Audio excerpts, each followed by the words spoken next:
Grace and peace to each one of us in the name of our Lord and Savior Jesus Christ. Dear friends, once again God has given us an opportunity to meditate upon God's Word. Let us look to the Lord in prayer. Loving Father, Lord, thank you for giving us this life. Lord, we are here today to study your Word. Help us to understand your Word rightly and help us to know your will in our lives. Bless this time of meditation. In Christ's name we pray. Amen. Dear friends, let us meditate upon God's Word. Today, God has given me a topic called Come, Let Us Rebuild. Come, let us rebuild. This particular theme comes from Book of Nehemiah. Book of Nehemiah chapter 2 verse 18. Then I told them about how the gracious hand of God had been on me and about my conversation with the king. They replied at once, "Yes, let's rebuild the wall." So they began the good work. This is people's reply to Nehemiah's call to rebuild. Book of Nehemiah was in the context of rebuilding the temple. Rebuilding the temple, as we all know, that people of God were taken into Babylonian captivity. After 70 years of their exile, they returned to the homeland Jerusalem. And the leaders like Joshua, Sesbazar, Nehemiah, and Ezra, Haggai, Zechariah, so they were all there as part of rebuilding the temple. Rebuilding the temple. The book of Nehemiah has 13 chapters. 1 to 7 chapters talks about rebuilding the walls, gates, rebuilding the walls and gates. And chapter 8 to 10 talks about reliving the people. People had many problems. So Nehemiah was there to encourage them to build their lives according to the word of God. And chapter 11 to 13, Nehemiah talks about how to reform the nation of Israelites. How to reform the nation of Israelites. Now, as we are limiting the study to our topic, let us rebuild the temple. What is its relevance today for our Christians? Just as people of God were rebuilding the physical temple on the earth, now we are part of building the kingdom of God. In other words, we are part of building the church, a living church. Just as Nehemiah, how Nehemiah and other leaders and the people of God were very much active in rebuilding the temple, then the lesson for us is we also should take an action. Each one of us should have one action to rebuild the church. And the problem they faced, number one, is they had many problems in the part of their rebuilding. As you see, chapter 2, verse 17. By the way, I am using New Living Translation. New Living Translation version. Nehemiah chapter 2, verse 17. This is the problem. You see. But now I said to them, you know very well what trouble we are in Jerusalem. What trouble we are in. Jerusalem lies in ruins, and its gates have been destroyed by fire.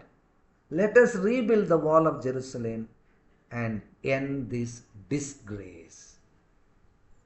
I want you to pay attention to particular words: trouble, ruins, disgrace. Are we not in the same situations? That church, for various reasons, is in trouble. Church is exposed to unwanted evil things like false teachings, like corruption in the church. And the name of God is blasphemed among the Gentiles. This is the problem. And we also can witness the church has adopted many worldly patterns into its life and ministry and worship. Now, our responsibility is to rebuild the church. Rebuild the church.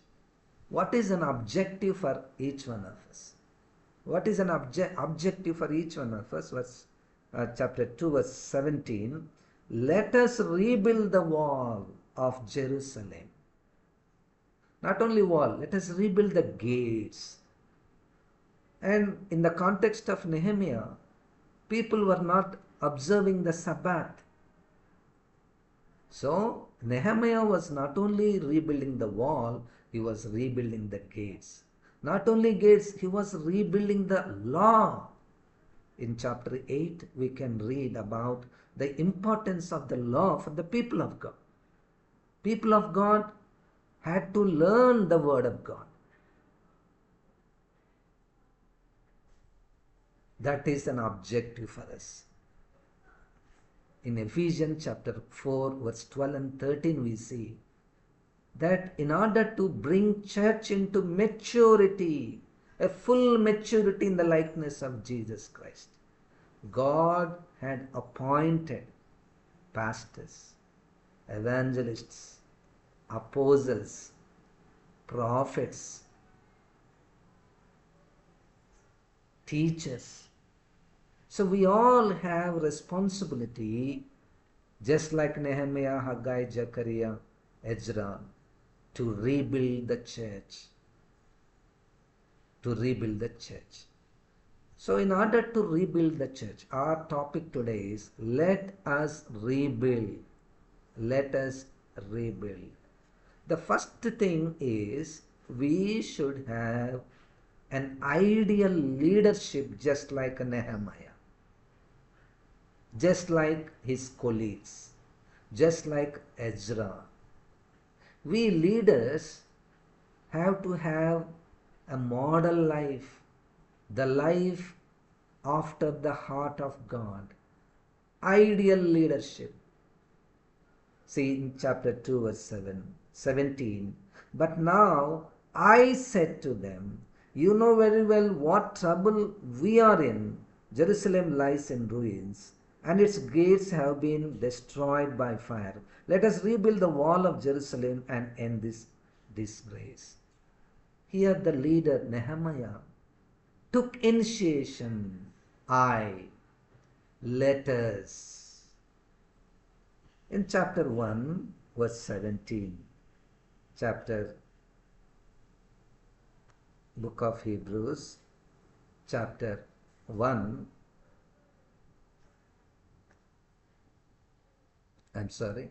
book of Hebrews chapter 1 verse 4. Verse 4. Now our topic is rebuilding the church. Verse 4. When I heard this, I sat down and wept. In fact, for days I mourned, fasted, and prayed to the God of heaven. Today's leaders can follow the example of Nehemiah. When he heard about the destruction of Jerusalem, he sat down and wept. And in fact, for days I mourned. He was crying for days. And he fasted and prayed. A model leader of any church should have this experience of fasting and praying for the building of the church. Fasting and praying for the building of the church. Spirit of the Lord is speaking to me. Spirit of the Lord is speaking to you. In order to rebuild the church, we can use many other resources to rebuild the church. Even, in fact, Nehemiah also used many resources to rebuild the wall, gates.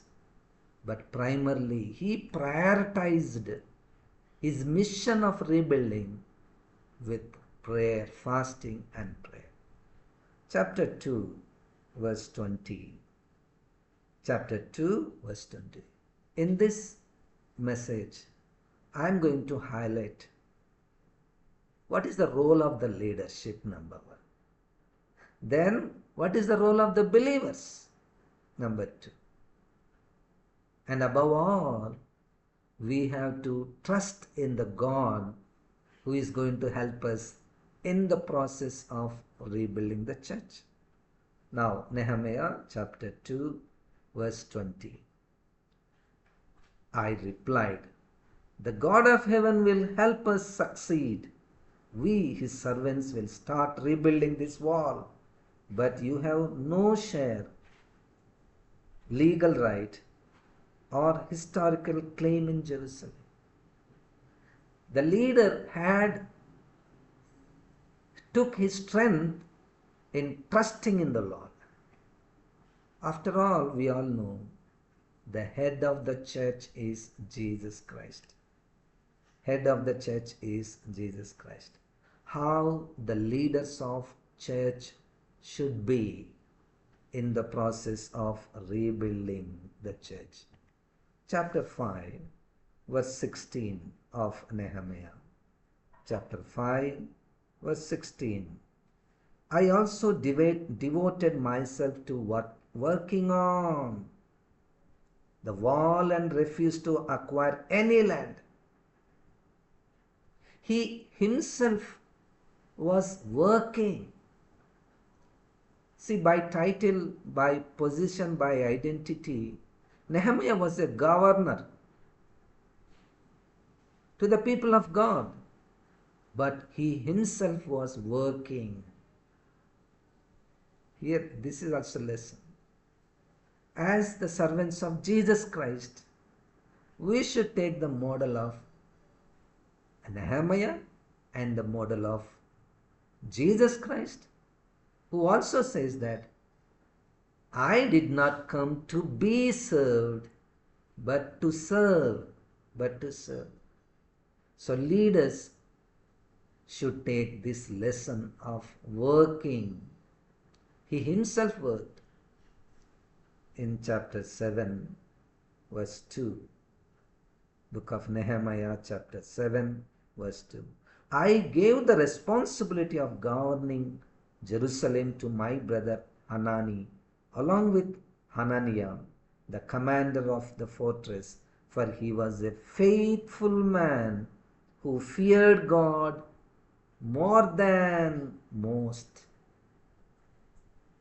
Two qualities of a leader. Those who are in the process of building the church. Faithfulness and fearing the Lord. There were leaders who were faithful in all matters of their administration.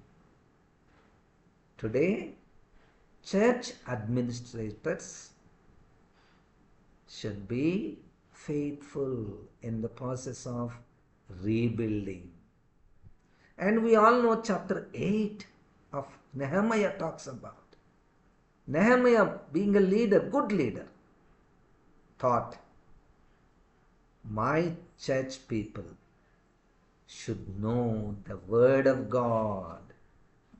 Let us feed our congregation with the Word of God. The importance of the Word of God. Explain to them. Explain to them. And in the same chapter 8 of Nehemiah, if people had any problems in understanding, let them approach the teachers like Ezra. Let believers come to the teachers or pastors to know more about the Word of God. To know more about the Word of God. And we can know more about Nehemiah's leadership, a modern leadership. The second point is, then, what is the role of the people of God in the process of rebuilding? What assistance that leaders got from the people? Chapter 2, verse 18 of Nehemiah. Chapter 2 of verse 18. Then I told them about how the gracious hand of God had been on me and about my conversation with the king.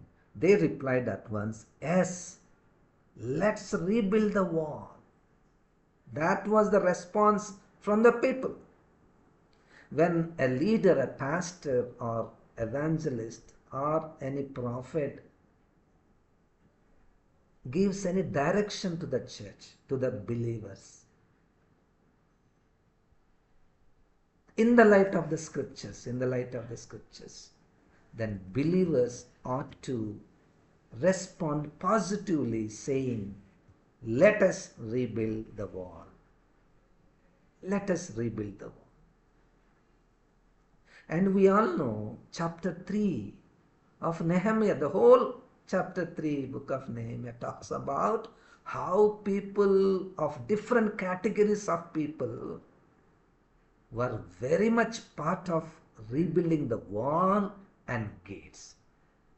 I surprised to read chapter 3 where people from different backgrounds, some people were collectors, district leaders were rebuilding, and priests were rebuilding. Goldsmiths were rebuilding. And the daughters of the priests were rebuilding.